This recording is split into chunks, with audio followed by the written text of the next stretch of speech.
நமது நமோ நாராஜ நமது ஹரிமோ நமோ நாராஜ நமது.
கட்ட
கற்றவரிடத்திலும் இதை மகளாய் பெற்றவரிடத்திலும் நான் பேரும் புகழும் எடுப்பதற்கு காரணமாக இருந்த அந்த பாலமுருகனை பணிந்துவிட்டு பின்பு நான் பணியை தொடரலாமே.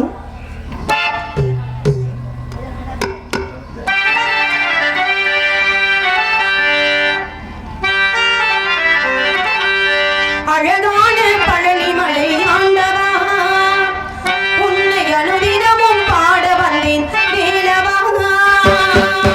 அழகான பழனிமலை ஆண்டவா, உன்னை அனுதினமும் பாட வந்தேன் வேலவா. வள்ளிமயில் நாதனே மாவடி வேலனே, வள்ளிமயில் நாதனே மாவடி வேலனே, வர வேண்டும் மயில் மீது முருகையனே, முருகா முருகா முருகா முருகா.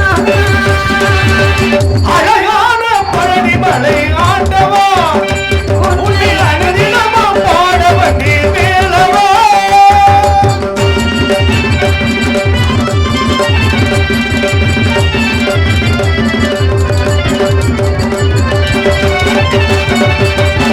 வெள்ளத்தீரி நீரும் உச்சி வடிவேலின் உள்ளத்தில் தோன்றுமே, வெள்ளிமயில் ஏறி வேலன் வருவது நெஞ்சம் காணுமே. வெள்ளத்தீரி நீரும் உச்சி வடிவேலின் உள்ளத்தில் தோன்றுமே, வெள்ளிமயில் ஏறி வேலன் வருவது நெஞ்சம் காணுமே.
கதாநாயகி அந்த கந்தனின் தாயவளை தூயவளை இச்சேகிவள் பாடி பதம் பெற வேண்டும். எப்படி தெரியுமா?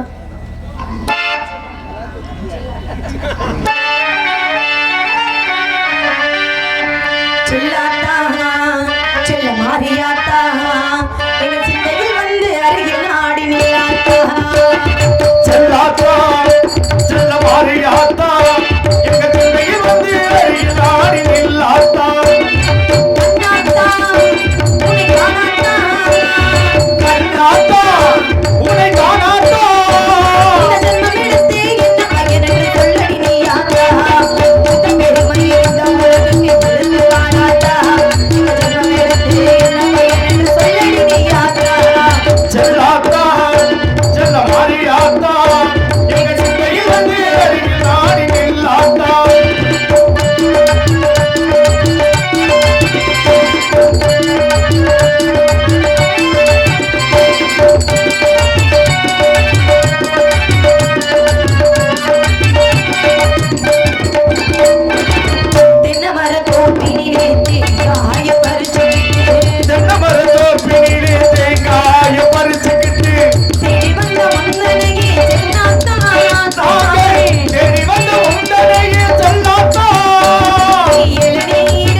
நம்பி தலைவன் என்னுடைய தந்தை, தாயின் பேர் நகைமோகினி. எனது தந்தைக்கு 7 ஆண் குழந்தைகள் இருந்த போதிலும் ஒரு பெண் குழந்தை இல்லைன்னு சின்னதா மனசுக்குள்ள ஒரு ஏக்கம். எங்க அப்பாவுக்குன்னு இல்ல, பொதுவா எல்லாரும் வீட்லயுமே இருக்கக்கூடிய ஒரு ஏக்கம் தான். ஏன்னா ஒரு வீட்டுல வரிசையா பொம்பளை பிள்ளையாவே பறந்துகிட்டே இருந்தா அந்த வீட்டுல ஒரு ஏக்கம் இருக்கும். ஒரு ஆம்பளை பிள்ளை தான் நல்லா இருக்குமே அப்படின்னு தோணும். அதுவே ஆம்பளை பிள்ளையாவே பிறந்துகிட்டே இருந்தா ஒரு பொம்பளை பிள்ளை இருந்தா நல்லா இருக்குமே அப்படின்னு தோணும். ஏன்னா இது உலக இயல்பான விஷயம். அது மாதிரிதான் பிறந்தது 7 ஆண் குழந்தைகளா பிறந்த காரணத்தினால ஒரு பெண் குழந்தைகளே ஏக்கப்பட்ட எங்க அப்பா முருகப்பெருமானை வணங்க முருகப்பெருமானுடைய அம்மாவுடைய அருளால மல்லிக்கொடிகளுக்கு இடையில் கடந்து எடுத்து வளர்த்து இது நாள் வரைக்கும் எந்த குறையும் இல்லாம எங்க அப்பா என்னைய வளர்த்துக்கிட்டு வர்றாரு. எந்த குறையும் இல்லாம வளர்த்த எங்க அப்பாவுக்கு நான் ஏதாவது ஒரு குறையை வைக்கலாமா? வைக்கவே கூடாது. ஏன்னா இந்த பூலோகத்துல எத்தனையோ குழந்தைகள் தாய் தந்தை இருந்தும் கூட அனாதையா இருக்கிறாங்க. அப்படி இருக்கிற பட்சத்துல அனாதையாக இருந்தீங்கன்னா எடுத்து வளர்த்து இந்த அளவுக்கு பெரியலாக்கி இருக்காங்கன்னா அவங்களுக்கு எந்த குறையுமே வைக்க கூடாது. எந்த குறையும் வைக்க கூடாது அப்படிங்கிற ஒரு எண்ணத்தினாலதான் இன்னைக்கு மிகப்பெரிய பொறுப்பை எங்க அப்பா என்கிட்ட ஒப்படைச்சிருக்காரு. என்ன பொறுப்பு? காவலுக்கு போகணும் அப்படிங்கிற பொறுப்பு. நான் மட்டும் தான் காவலுக்கு போறேன்னா என் கூட சேர்ந்து வேற யாரெல்லாம் வர்றாங்க? ஆமா, அதுக்கு முன்னாடி காவலுக்கு போகணும். காவலுக்கெல்லாம் போறதுக்கு முன்னாடி எந்த தெய்வத்தை வணங்கிட்டு போகணும் அப்படின்னா ஆதியும் அந்தமும் இல்லாத நாயகன் எம்பெருமானை, இந்த சிவபெருமானை, அந்த ஈசனை வணங்கிட்டு அதுக்கப்புறமா காவலுக்கு போகணும். எடுதந்தானடி பிள்ளையிலே அதை பாட வந்தேன் அவனும் இல்லையிலே.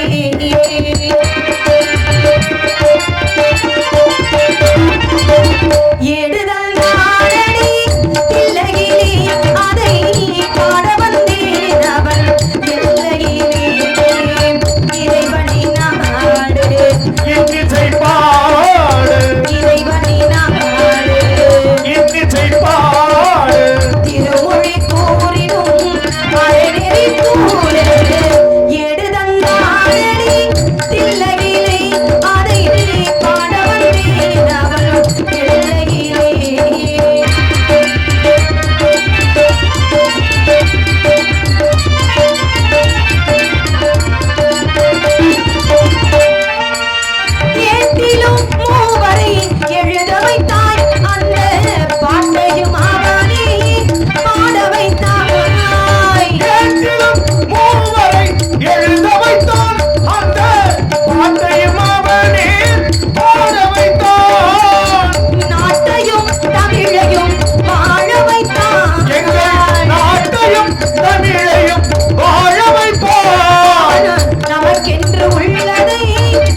உட்கார்ந்திருக்கீங்களே ஏன்? நம்ம இதான் நல்லது பாத்துக்க. அமைதியா இருக்கிறது நல்லது. இல்ல அமைதியா இருக்கிறதுங்கிறது ஒரு பிரச்சனை இல்லதான், அதை நான் மறுக்கல. அமைதியா இருந்து பார்க்கலாம். இதுக்காக ஒரேடி அப்படி மயான அமைதியாம இருந்துட்டா நல்லா இருக்காதுல்ல. நாளைக்குள்ள நாடகம் பாட்டுதான் கை தட்டல, அப்புறம் என்ன பண்றது? நாளைக்குள்ள நாடகத்துக்கு வேணா கொஞ்சம் அமைதியா இருக்கலாம். நாளைக்கு அமைதியா இருக்கிறது இல்ல, நாளைக்கு தான் ஆர்ப்பாட்டமா இருக்கும். சிரிச்சுட்டே இருக்க மாதிரி தான் இருக்கு. அதுலயும் அதனால இல்ல, பொதுவாவே நம்ம பகுதிக்கு வரும்போது கொஞ்சம் ஒரு பயமா இருக்கும். ஏன் அப்படின்னா மற்ற பகுதிக்கெல்லாம் போனோம்னா முன்னால சின்ன சின்ன பிள்ளைலாம் உட்காந்துருப்பாங்க, நம்ம எப்படி வேணாலும் தொழில் பண்ணிட்டு வந்துடலாம், பிரச்சனை கிடையாது. ஆனா நம்ம பகுதிக்கு வந்தா மட்டும் தான் முன்னால அப்படி வெள்ளை வேட்டையை விரிச்சு இப்படி பெரியவங்களாம் உட்காந்துருக்கும் போது அதையும் முன்னால் அந்த மீசக்கார பூவை பார்க்கும் போது கொஞ்சம் பதஷ்டமா தான் இருக்கு. இருந்தாலும் அதை வெளியில காட்டிக்க முடியாது இல்லையா? ஆமா, அதனால இல்ல மீச வச்சிருக்க பிரச்சனை இல்லை, கொஞ்சம் சிரிச்சாருன்னா நல்லா இருக்கும். ஒரு மாதிரி உருன்னு பார்த்துக்கிட்டு இருக்கும் போது ஒரு மாதிரியா இந்த அப்புதேன் சொந்தம் தானா? நல்ல கை தட்டி ரசிக்கலாமே, நம்ம சொந்த பந்தம் தானே, நல்ல கை தட்டி ரசிக்கலாமே. ஏன் ஏதாவது ஊர் கட்டுப்பாடா கை தட்டக்கூடாது ரசிக்க கூடாதுன்னு? மடலாம் வந்துருமோன்னு பயமா இருக்கீங்களா? என்னது மடங்களும் வந்துருமோன்னு பயப்படுறீங்களா அப்படிங்கிற மாதிரி? இனி வாய்ப்பு இல்ல, 2 நாள் ஆகும், வாய்ப்பே இருக்காது. ஆமா, அப்படியெல்லாம் அந்த உலகத்துக்கே தாயும் தந்தையுமாக விளங்கக்கூடிய சிவபெருமானை வணங்கினாலும் கூட நம்மளை பெற்றெடுத்த தாய் தந்தையை வணங்கிட்டு காவலுக்கு போகணுமா இல்லையா? அதனால தாயின் சிறந்த கோவிலும் இல்லை, தந்தை மிக்க மந்திரம் இல்லை, ஆகிரம் உறவில் பெருமைகள் இல்லை, அன்னை தந்தை அன்பின் இல்லை,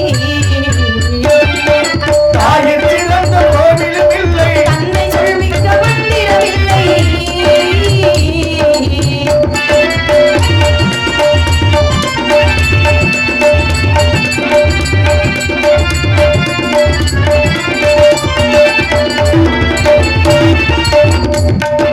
தன்னலமற்றது தாயின் நெஞ்சம், தாங்கி நிறைந்தது கடவுளின் நெஞ்சம், தாயின் நெஞ்சம் தாங்கி நிறைந்தது கடவுளின் மண்ணுயிர் காப்பவர் மாந்தருள் தெய்வம், மண்ணுயிர் காப்பவர் மாந்தருள் தெய்வம், அன்னையும் பிதாவும் முன்னறி தெய்வம்,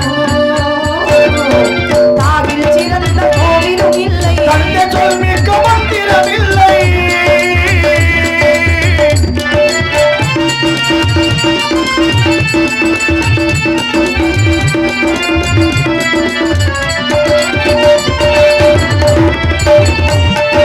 பருமையில் சிறந்த பூமியும் உண்டு, பூமியை மிஞ்சும் தாய் மனம் உண்டு,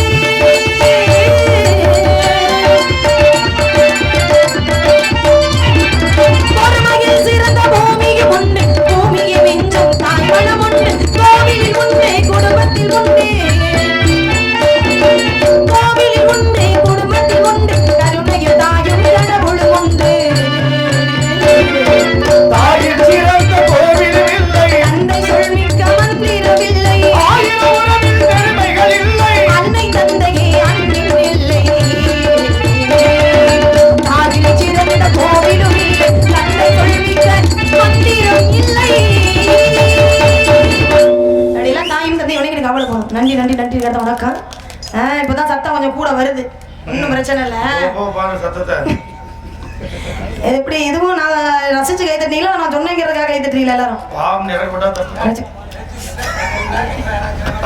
அதுக்கு இல்லனே, கை தட்டுறதுலயுமே 2 வகை இருக்கு, சந்தேகத்தை தெளிவுபடுத்த அதை முத தெரிஞ்சுக்கணும். ஒன்னே ரசிச்சு கை தட்டுற விதம்னு ஒண்ணு இருக்கு. இந்த பாட்டு உண்மையில நல்லா பாடினாங்க, கேட்கறதுக்கு நல்லா இருந்துச்சு அப்படின்னு ரசிச்சு கை தட்டுற விதம்னு ஒண்ணு இருக்கு. இன்னொன்னு என்னன்னா, போதும் போதும் நீ பாடினதெல்லாம் போதும் அப்படின்னு நல்ல விதமா கையை தட்டி உள்ள அனுப்பி வைக்கிற வேலைன்னு இருக்கு. அதனாலதான் கேட்டேன் எந்த வகையில அவங்க கை தட்டினாங்க அப்படிங்கிற. அப்படியே பிடிச்சிருந்தா கை தட்டிங்கன்னா அப்படின்னா என்னுடைய சிரம் தாழ்ந்த நன்றிகள் பல. ஆமா, இப்படிலாம் தாய் தந்தை வணங்கிட்டு காவலுக்கு போனோம் கூட. காவலுக்குலாம் போறதுக்கு முன்னாடி அப்பா மனசுல இருக்கிற ஒரு சில விஷயங்களை சொல்லிட்டு போயிடலாம் முடிவு பண்ணிருக்கேன். நான் ஒருத்தரை காதலிக்கிறேன், அவரையே நான் கல்யாணம் பண்ணிக்கிறேன். நான் உங்கள்கிட்ட பொதுவா தான் சொன்னேன், அப்பா கிட்ட சொல்லிட்டு என்னனே என்ன சொன்னீங்க? இல்ல நான் ஒருத்தரை காதலிக்கிறேன், அவரையே கல்யாணம் பண்ணிக்கணும்னு முடிவு பண்ணிருக்கேன். யாருமா அந்த ஒருத்தவர்? என்னது என்ன கேட்டப்ப அது மைக்கில் எதை சொல்லுங்க நீ நல்லா இருப்ப அந்த மைக்கு.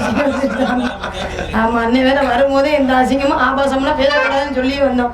நீங்க வாடகை இல்லனே நீ சரியா தான் கேக்குற. அந்த ஒருத்தவர் யாருன்னு நீ கேக்குற. அது பேஸ் மைக். அதுல நீ கேட்டனா வெளியில வேற மாதிரி கேட்டு தவறு நினைச்சுக்குவாங்களே அதனால சொல்றேன். அப்படியா கேக்குது? ஆமா அதனால நீ இந்த மைக்க வச்சிருக்க. யார காதலிக்கிறேன் யார கல்யாணம் பண்ணிக்க போறேன் அப்படிங்கறது தெரியுமா? யாருக்குமே தெரியாது. நான் யார காதலிக்கிறேன் யார கல்யாணம் பண்ணிக்க போறேன் அப்படிங்கறத சொல்றதுக்கு முன்னாடி முதல்ல அவரை மனசுக்குள்ள நான் எப்படி எல்லாம் நினைச்சுக்கிட்டு இருக்கேன் அப்படிங்கறத உங்களுக்கு சொல்லிடுறேன். அதுக்கப்புறம் அவர் யார் அப்படிங்கிற விஷயத்த உங்கள்கிட்ட சொல்றேன். செம்மீனே செம்மீனே உங்கிட்ட சொன்னேனே செவ்வந்தி பொண்ணுக்கு சிங்கார கண்ணுக்கு கல்யாண மாலை கொண்டு தாடியும் செம்மீனே செம்மீனே உன்கிட்ட சொன்னேனே பொண்ணுக்கு சிங்கார கண்ணுக்கு கல்யாண மாலை கொண்டு மஞ்சள் தாடியும் குங்குமம் செம்மீனே செம்மீனே உன்கிட்ட சொன்னேனே.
யார காதலிக்கிறேன்னு தெரிஞ்சுச்சா? என்ன எப்பவும் அப்பா தானே என்னோட நல்லா பேசுவாரு, ஏன் இன்னைக்கு பேச மாட்டேங்கிறாரு? என்ன காரணம்? மோகன்தாஸ் வந்துட்டு ரொம்ப நாளைக்கு அப்புறம் இல்லையே ஐயா பிரிச்சு கூட்டு வந்து அதெல்லாம் இல்லையா? அது காரணமா இல்ல இந்த பகுதிக்கு வந்திருக்கோமே அப்படிங்கறதுக்காக பேசாம அமைதியா நல்ல புள்ள மாதிரி நடிக்கிறீங்களா? பேசிட்டாருமா இருக்கா? பேசறமையா இருக்கா? இல்ல நீங்க எப்பவும் பேசுற மாதிரி பேசல கால்வாசி பேசுறோம். எங்க மோகன்தாசனே நீங்க சொல்லுங்க, தெரியும் நீங்களா யார காதலிக்கிறேன்னு? யார காதலிக்கிறேங்கறத நீங்களே சொல்லிருங்க. ஏமா அந்த ஒருத்தவர் யாருன்னு தெரியுதா? இந்தப்பா அத ஆமா அவர் அப்புறம் 3 மணிக்கு மேல வருவாரு. அது ஊருக்கே தெரிஞ்சிருக்கு. அப்புறம் என்ன நீ புதுசா சொல்லிக்கிட்டு? ஐயோ என்னது? நான் யார காதலிக்கிறேன்னு ஊர் உலகத்துக்குலாம் தெரிஞ்சு போச்சே. அதனால ஐயோ கொஞ்சம் கட்டி வச்சிர வேண்டியதுதான். கட்டி வச்சிர வேண்டியது. யார கட்டி வைக்க போறீங்க? யார காதலிக்கிறா வரதா? அப்படி சொல்லுங்க. புடிச்சு கட்டி வச்சிர வேண்டியதுதானே? என்னையே தான் கட்டி வைக்க புரியுடோக்கு நினைச்சிட்டேன், நான் பயந்துட்டேன். ஆமா, நீ சொன்ன மாதிரி அன்றாட தெய்வமாக வணங்கக்கூடிய எம்பெருமான் முருகப்பெருமான். அந்த முருகப்பெருமான தான் மனசுக்குள்ள நினைச்சுக்கிட்டு இருக்கேன். அவரை எப்ப வருவார் எப்ப வருவார் நானும் காத்துக்கிட்டே இருக்கேன். இப்போதைக்கு வர மாதிரி தெரியல. ஆனா முருகனுக்கு எனக்கும் ஜோடி பொருத்தம் அப்பா என்னைக்கும் இல்லாம இன்னைக்கு அற்புதமா அமைஞ்சிருக்கு. ஜோடி பொருத்தம் எனக்கும் அவருக்கும். 2 பேரு தெருவுல போனா தெருவுல போறோமா? ஆமா, அப்படியே வீதி வழியா நடந்து போகும் பொழுது பாக்குற மக்கள் எல்லாம் என்ன தெரியுமா சொல்லுவாங்க? பொருத்தம்னா இப்படித்தாங்க இருக்கணும். பொருத்தம் எப்படி எப்படி இருக்கணும்? பொருத்தம் ஏங்க அவர் அதுக்காக அவ்வளவு வளர்த்தியா இருக்கிறதுக்கு நானும் பண்ண முடியும். ஆமா, அப்பேற்பட்ட பொருத்தம், அப்பேற்பட்ட முருகப்பெருமானை எப்படி மனசுக்குள்ள நினைச்சுக்கிட்டு இருக்கேன் அப்படிங்கறத உங்ககிட்ட சொல்றேன்.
நன்றி நன்றி நன்றி நன்றி கடந்த வணக்கம்.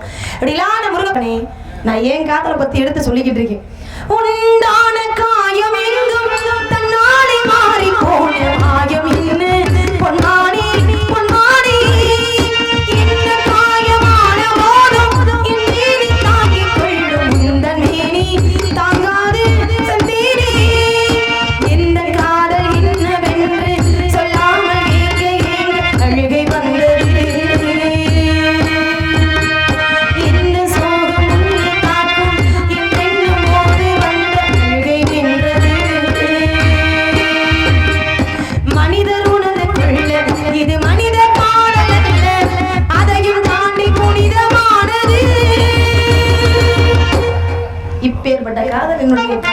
தெரியுமா? இந்த சாதாரணப்பட்ட காதல் இல்லைன்னு ஏன் தெரியுமா சொன்னேன்? இது தெய்வீகமான காதல். ஏன்னா மனிதனை காதலிச்சிருந்தா அது சாதாரண காதல் இருக்கும்.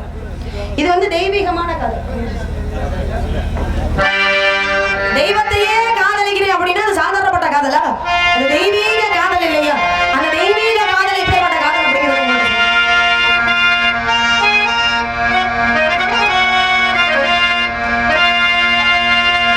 அவர் வந்து உங்களுக்கு சித்தப்பா வேணுமா? அவர் வந்து உங்களுக்கு சித்தப்பா வேணும், அப்ப எனக்கு தாத்தா வேணும்.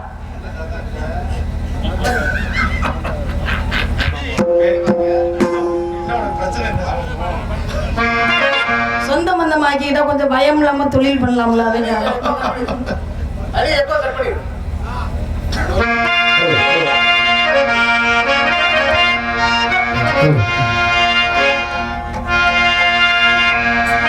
மார்கழி திங்கள் அல்லவா,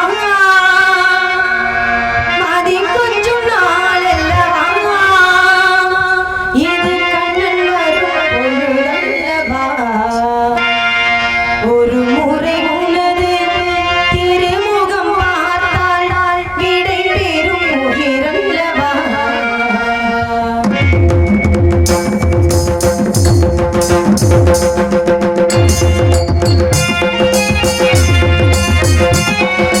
மார்கழி திங்கள் அல்லவா, மதி கொஞ்சம் நாள் அல்லவா, இது கண்ணன் வரும் பொழுதல்லவா, ஒரு முறை உனது திருமுகம் பார்த்தால் விடை பெறும் உயிரல்லவா, ஒரு முறை உனது திருமுகம் பார்த்தால் விடை பெறும் உயிரல்லவா.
தந்த சுடர் கொடியே சோகத்தை நிறுத்தி விடு, நாளை வரும் வேளையிலே நம்பிக்கை நிறுத்தி விடு, நம்பிக்கை வளர்த்தி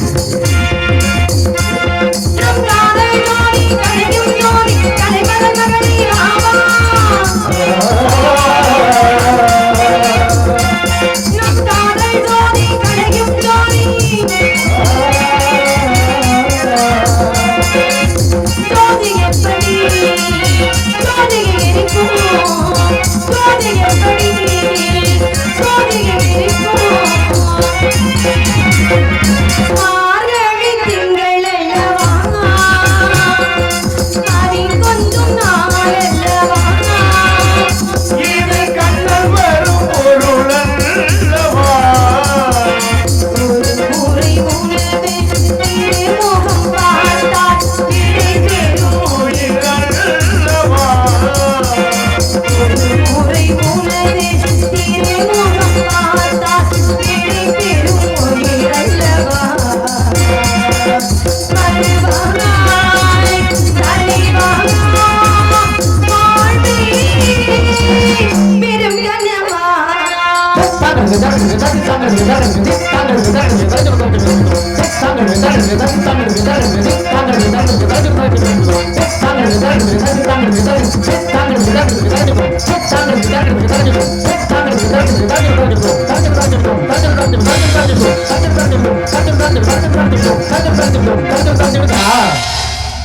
நல்ல மழை பெஞ்சு ஓஞ்ச மாதிரி அப்படி இருக்கணும். யமையன் பக்கம் மேளம்னா இல்லையா எல்லாருக்கிட்ட எல்லா பாட்டும் பாடிட முடியாது.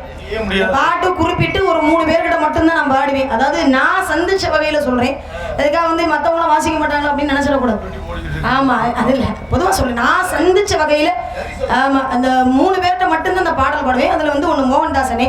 ஏன்னா அந்த பாடலுக்கு வந்து ரொம்ப உயிரூட்டக்கூடிய விஷயம் என்ன அப்படின்னா அண்ணன் இந்த வார்த்தை சொன்னாங்க பார்த்தீங்களா, அதுக்கு பேரு கொன்னக்கோள். கொன்னக்கோள் வேறு கொன்னக்கோள்னு அர்த்தம். ஆமா கச்சேரிலாம் நம்ம பார்த்துருப்போம், பெரிய பெரிய கச்சேரிகள்லாம் ஒருத்தவங்க சொல்லுவாங்க, இன்னொருத்தவங்க வந்து வாசிப்பாங்க. சொல்லிக்கிட்டே வாசிக்கிறது ரொம்ப கஷ்டமான விஷயம்.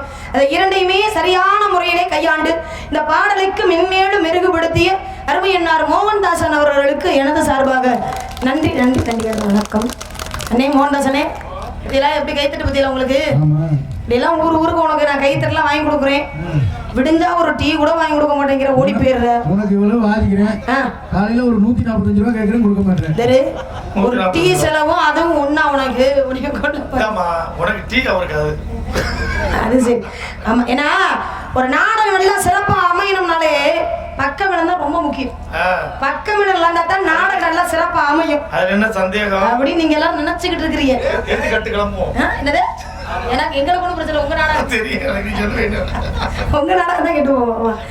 பக்கமிடம் மட்டும் இல்லாம போதுமாப்பா, அதுக்கு தகுந்தாற் போல ஒளிபெருக்கி வரணுமா இல்லைங்க? அருமையான ஒளிபெருக்கி, விண்ணர் ஒளிபெருக்கி. அந்த ஒளிபெருக்கிக்கும் அதில் பணிபுரியும் அருமை அன்னார் அவர்களுக்கு எனது சார்பாகம், நான் சார்ந்த கலைக்குழுவின் சார்பாகம் நன்றி நன்றி நன்றி கடந்த வணக்கம். அருமையான ஒளிபெருக்கி. ஆனா ஒளிபெருக்கி நடந்துட போதுமா? பாக்குற மக்கள் நம்மளை பார்த்து ரசிக்கணுமா இல்லையா? அவங்க ரசிச்சா தானே நமக்கு நல்லா இருக்கு. இதெல்லாம் நல்லா கொண்டு வந்து என்ன பிரயோஜனம்? அவங்க ரசிச்சா தானே இதுக்கெல்லாம் ஒரு மதிப்பா இருக்கும். இதெல்லாம் நல்லா கூட்டி வந்து அங்கே யாருமே ரசிக்கலன்னா ஒரு மதிப்பும் இருக்காது இல்லையா? ஆரம்பத்துல வரும்போது ஒரு மாதிரி அமைதியா இருந்தாங்க, அதுக்கப்புறம் அப்படியே ஏதாவது கெஞ்சி கெதறி சரி பண்ணியாச்சு, கைத்தட்ட ஆரம்பிச்சாச்சு. அதுல எங்க தாத்தாவை சிரிக்க வச்சு விட்டேன் பத்தியில, அங்கேதான் விஷயமே இருக்கு, கவனிக்கிறேன். ஆமா அருமையான ரசிகர்கள், நல்ல ரசிகர்கள், நல்ல ஒளிபெருக்கி, நல்ல பக்கமிடம், அதுக்கெல்லாம் தகுந்தார் விதத்துல நல்ல முறையில நடிகர்களை தேர்ந்தெடுத்து போட்டிருக்காங்க. அருமையப்பா தென்னிந்திய நடிகர் சங்கத்தின் செயற்குழு உறுப்பினருமான எங்கள் புதுக்கோட்டை சங்கத்திலே சிறந்த ஹார்மோனிய வித்வான். நான் யாரும் இப்பெல்லாம் இந்த மாதிரி வாசிக்கிறதுல பெட்டியில எல்லாம் பெருசா அதுலயும் எல்லாரையும் குறை சொல்ல முடியாது, வாசிக்க தெரியாமலே கொண்டு வராங்க பத்தியில அவங்கள சொல்றேன். அந்த மாதிரிலாம் இல்லாம அருமையான அப்பா அந்த நாடகத்தை சிறப்பு அமைச்சிருக்காங்க. ரத்னம் அவர்களுக்கு இடது சார்பாக நன்றி நன்றி நன்றி கடந்த வணக்கம். படியிலக்கம் பகவான் அப்பா கையில தான் நம்ம தான் சம்பளம் வாங்கணும், அதனால அடிக்கடி கும்பிட்டுக்கணும். ஆமா அதனால அருமையான நாடக அமைப்பு, சிறப்பான நாடக அமைப்பு. இன்னைக்கு தாப்பா உண்மையிலே எல்லாமே நல்ல நிறைவா அமைஞ்சிருக்கு, மனசுக்கு ரொம்ப திருப்தியா இருக்கு. கூட்டமும் நல்ல அருமையான கூட்டம், நல்ல ஒளிபெருக்கி, நல்ல பக்கம். ஏன்னா என்னைக்காவது ஒரு நாள் ஏதாவது ஒண்ணு குறைய அமைஞ்சிடும். ஆனா இன்னைக்கு அப்படிலாம் கிடையாது, எல்லாமே நிறைவா இருக்கு. அப்புறம் என்ன இருக்கு, என்ன இருக்குன்னு சொல்லிட்டு இருக்குன்னு